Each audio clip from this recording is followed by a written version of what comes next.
Hi everybody, B here. Today I'm here to talk to you about something extremely rare and unique. It's a medical condition that only affects 100 people in the whole world, and there is only one reported case here in Australia. It's called Herlyn Werner Wounderlich Syndrome. That reported case is that of my close friend. Let's call her Susanna for the sake of her privacy during this video. Susanna was 12 when she first started experiencing severe pain in her abdomen that would incapacitate her for a week before her period, during her period, and up to a week after her period had finished. As any woman could imagine, it was torture. Nobody believed Susanna and insisted it was nothing more than period pain, and she was simply being a drama queen. Until one night, about 6 months later, a lump about the size of a tennis ball was protruding from Susanna's abdomen. At the insistence of her beloved grandmother, Susanna's mother took her to the hospital, where they did an ultrasound, believing she was merely constipated. However, the doctors were soon shocked to discover that this was no normal situation, and that Susanna was bleeding internally, and that's what the lump was. They rushed her through to surgery and then came back afterwards to inform her that she had a rare condition where she was born with 2 uteruses, 2 cervix, 1 vagina and 1 kidney. Now, one of those cervix didn't have an opening, which is what had caused the internal bleeding. Instead of bleeding externally, Susanna would bleed internally. What they didn't inform her of was just how rare it was. After draining the internal bleeding through a tube into a jar, from her stomach to a jar, they did another operation to try and cut a hole in the second cervix to try and release any future bleeding. However, the hole immediately closed over, and Susanna was again in pain for many months, until grudgingly the doctors did another MRI and discovered that she was again bleeding internally. Their next solution was to try and remove the second uterus, even though the doctor treating Susanna had never performed such a surgery before. Due to the doctor's lack of understanding and experience with this condition, the doctor damaged one of the major nerves in the abdomen whilst operating, meaning Susanna would now forever be plagued with permanent nerve damage and pain resulting from that as well.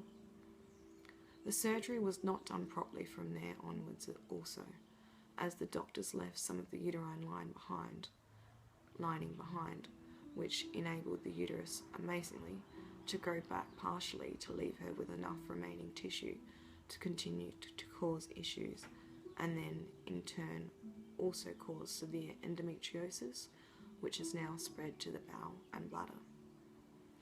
After being thrown out of most gynecological offices in South Australia for being too complicated, Susanna was referred to a doctor in Melbourne. At 17, Susanna flew to Melbourne, where she consulted the doctor who specialised in uterine abnormalities.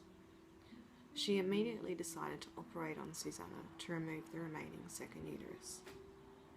Before I go into that surgery and what's happened from there, I'd like to take this opportunity to show you a couple of diagrams that were shown to Susanna, just to help you understand a little bit more about the differences between a normal woman and Susanna. So the first one I have for you is the normal one. So basically, this is what this is what a normal person would look like. So as you can see, they've got 2 kidneys and the normal 1 uterus and 1 vagina. And then this is what Susanna looks like. So as you can see, it's very, very different.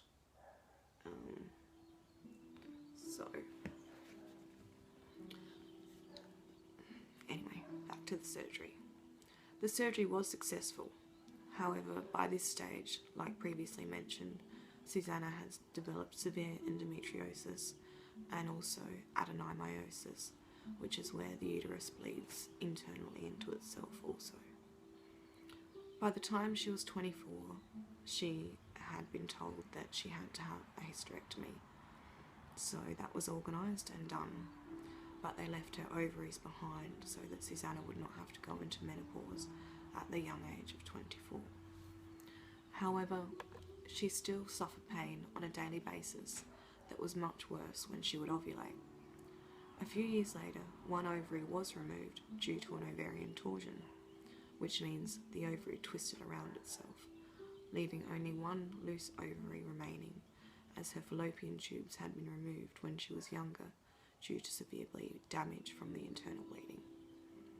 However, the remaining ovary still produces enough hormones that Susanna's endometriosis still grows and spreads further around her insides. Finally, a decision was made to remove the remaining ovary, but again, the doctor made an almost fatal mistake and perforated the bowel whilst attempting to remove the endometriosis from the affected bowel. Susanna then had 5 centimetres of her bowel removed and rejoined. However, as this was so severe and unexpected, the doctor did not end up removing the remaining ovary, as was the planned surgery, and she was put into a coma, waking up in intensive care 2 days later. After a day, she saw the doctor, who told her that due to the fact that it would be becoming too life-threatening to operate anymore, the only thing they could do was put 29-year-old Susanna into menopause effectively and pain management, which basically meant shoving painkillers at her, then making it extremely difficult to continue to get them on a long-term basis as needed due to the Drugs of Dependence Agency and their strict rules around pain medications. During the years, the Women's and Children's Hospital Genetics Department sent Susanna a letter wanting to do a DNA study on Susanna and found that she was the only unique case in Australia, as Paul mentioned, and that there was only 100 reported cases in all of the world. Therefore, doctors do not have enough experience or understanding of this syndrome, which leaves people like Susanna in agony on a daily basis, receiving little support or help, and has to struggle to get the medication the doctors say is the only thing left they can do. Even if Susanna was to go into menopause, it would only be temporary, as the medication that would work in her particular case you can only receive for 6 months on the PBS, and then you cannot receive it anymore unless you pay for the full cost, which is out of Susanna's financial capability.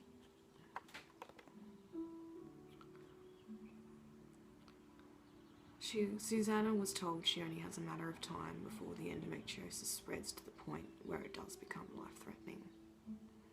On the rare occasion when Susanna does present to the public hospital because she cannot manage the pain, and it is 10 out of 10, the doctors and nurses do not understand her condition and treat her with judgment, leaving Susanna to just about give up on the health system and life.